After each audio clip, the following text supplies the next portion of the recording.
Eureka, l'émission qui fait le tour de l'innovation.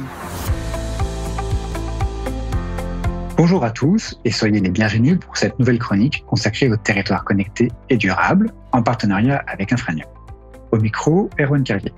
Dans la perspective de faire dialoguer acteurs privés et acteurs publics autour des enjeux des territoires intelligents, j'ai le plaisir de recevoir aujourd'hui Bertrand Blaise, directeur du développement de Sogetrel et président de la commission Smart chez Infranium. Bonjour Bertrand Blaise. Bonjour. Sogetrel est leader de l'aménagement numérique du territoire et développe aujourd'hui de nombreuses solutions intelligentes pour les collectivités. C'est cette stratégie de transformation qui nous a semblé intéressant de partager avec nos auditeurs. Depuis la première édition de cette chronique début février, les acteurs publics et privés se sont exprimés sur le rapport remis à la Direction générale des entreprises. De votre côté, Bertrand Blaise, quel est le regard sur les difficultés que rencontrent aujourd'hui les collectivités ? Ce rapport, pour nous, il nous parle. En tant qu'industriel, ça met en exergue ce que l'on rencontre maintenant depuis des années sur le territoire français. Il y a plusieurs points qui sont encore à travailler. Le premier point, c'est de passer du pourquoi au comment sur les projets de territoire connecté. Le deuxième point, c'est d'avoir des mesures de ces projets qui sont très claires, aussi bien pour les politiques, les citoyens, que sur le côté financier ou environnemental. Ça, c'est un deuxième point qui est fondamental. Et l'autre point qui ressort de cette étude, c'est l'émergence de l'approche brique par brique. Ça, c'est quelque chose pour nous qui nous parle énormément en tant qu'industriel. Depuis très longtemps, on poussait cette solution, on poussait cette approche-là en disant qu'on ne peut pas faire des grands projets tout le temps. Il y a des territoires, quand on est au plus proche des élus, qui ont d'abord un premier projet qui peut être autour de la vidéoprotection, par exemple, ou l'éclairage public, ou le traitement des déchets. Ces projets-là, il ne faut pas hésiter à les lancer tout de suite, en mode un peu industriel, puisque ce sont des projets que l'on rencontre de plus en plus et qui sont de plus en plus industriels, tout en s'assurant qu'ils sont interopérables et qu'on pourra après, par la suite, construire un territoire connecté de plus grande ampleur, en s'assurant que les usages puissent communiquer entre eux, ou en tout cas qu'il y ait une plateforme de données peut-être qui permette de mutualiser l'ensemble de ces dispositifs. Donc pour nous, ce rapport, il est fondamental. Ça met vraiment en avant le sujet que c'est le moment et il y a juste quelques écueils à éviter et s'assurer qu'effectivement ces projets puissent être maintenables, interopérables dans le temps. Les travaux de cette étude ont débuté il y a un an et certaines préconisations irriguent aujourd'hui les projets. Selon vous, quelles sont les nouvelles tendances du marché ? Oui, il y a des nouvelles tendances. Ces tendances, c'est d'accélérer. Il y a des promesses qui ont été faites au niveau des élections et de maintenant, c'est comment je réalise ces promesses. Donc ça, c'est cette tendance de se dire, je dois lancer mon projet, mais je ne sais pas nécessairement comment. Donc on est plutôt sur du passage maintenant, on n'est plus sur le pourquoi, on est sur le comment. Ça, c'est la première tendance. Deuxième tendance, c'est qu'on se rend compte que les enjeux, il y a des enjeux qui sont différents au niveau des territoires, aussi bien des territoires qui sont très très proches. Je prends l'exemple d'une commune qui est en bord de mer.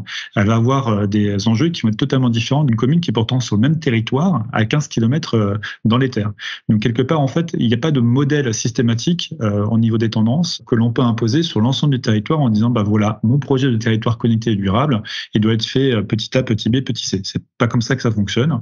Par contre, ce qui, dans les tendances qui ressort, c'est plutôt d'avoir des catalogues de services, des catalogues d'usage, où on peut aller piocher l'usage qui nous correspond le mieux dans la mise en place de son projet. Quand on regarde en fait dans cette tendance-là, je les classe en fait sur trois grands types de projets que l'on rencontre au quotidien. Nous, en tant qu'industriels dans l'accompagnement, des projets uniques ou des projets un peu standards qui sont réalisés qu'une fois pour une collectivité qui a un besoin à l'instant T. Des projets autour de démonstrateurs, ça c'est hyper important, ça valorise aussi les filières des start-upers françaises autour de la French Tech sur des projets d'expérimentation ou de POC. Donc ça continue, il faut que ça continue parce que ça permet d'émerger un vrai savoir-faire français. Le deuxième niveau, ça va être plutôt après, à l'échelle un peu plus importante, c'est des communes qui ont besoin d'avoir un tiers de confiance qui peut être soit une centrale d'achat, ça c'est une grosse tendance que l'on voit émerger en ce moment, ou un syndicat numérique ou électrique qui lance son groupement d'achat ou son centrale de commande pour ses adhérents, qui permettent après de piocher, de s'assurer que les dispositifs qu'ils vont pouvoir mettre en place sur la durée sont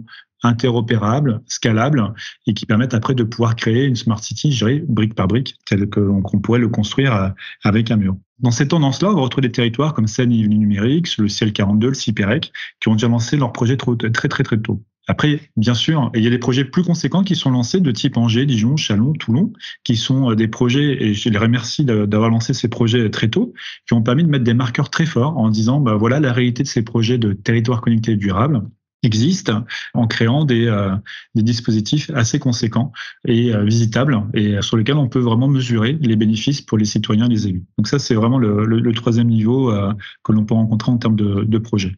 Le dernier signal fort pour moi, pour les auditeurs qui nous écoutent, industriels ou les futurs ou des étudiants qui souhaitent rejoindre ces filières du numérique, des projets comme l'UGAP qui sont lancés avec plusieurs centaines de millions d'euros sur l'ensemble des territoires, cela démontre une forte industrialisation des entreprises et une forte industrialisation du marché. Et je dirais que ça y est, 2022 pour moi, c'est l'année du passage à l'échelle.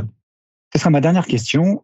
Quels sont les leviers que les entreprises numériques peuvent actionner pour renforcer leur positionnement stratégique?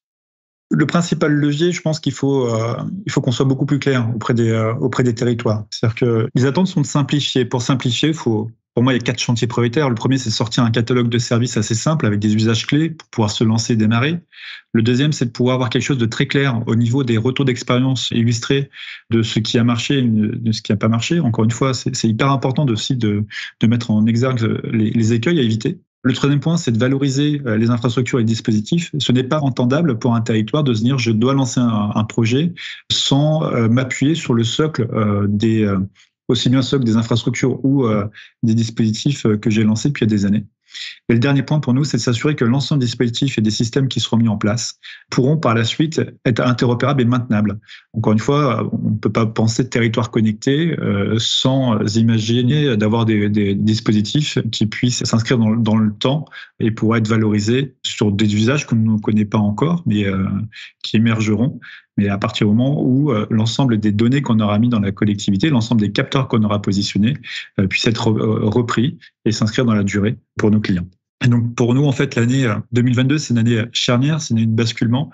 On est vraiment passé du mode expérimentation à des projets à grande échelle. Et ces projets à grande échelle, on les retrouve à travers l'ensemble des territoires autour de projets qui ont été lancés plus récemment, aussi bien au niveau des syndicats, je parlais tout à l'heure du CIPEREC, du CIPIAM aussi, ou aussi bien au niveau des agglos qui se lancent comme Nevers, Toulon, ou encore de grandes villes comme Angers-Dijon. Pour terminer, encore une fois, merci de m'avoir accueilli pour cette prise de parole et puis j'espère avoir donné envie de rejoindre cette filière du numérique, cette filière des usages autour des territoires connectés et durables. Au sein de Sogétrel, nous, on est investi depuis des années sur l'aménagement numérique du territoire avec, j'en parlais tout à l'heure, des premiers usages qui étaient de valoriser les infrastructures. On parlait de fibre optique, on parlait de choses de technologie, mais en fait, quelque part, avant tout, on a commencé à mettre des capteurs et les plus grands réseaux de capteurs qui ont été déployés en France, alors on aime ou on n'aime pas, ça a été d'abord les caméras, sur lesquelles après on a mis de l'analytique pour faire du comptage de véhicules, détecter les incidents. Et ça, c'est passionnant parce que quelque part, c'est tout ce dont je parlais tout à l'heure s'illustre à travers cet exemple qui est de dire, je mets une infrastructure en place, je mets des capteurs, je m'assure qu'ils sont maintenables dans le temps et je peux rajouter après des usages pour valoriser tout ça. Et quelque part, quand on fait ça, on donne de la valeur à tout ce qui a été fait précédemment au niveau des collectivités.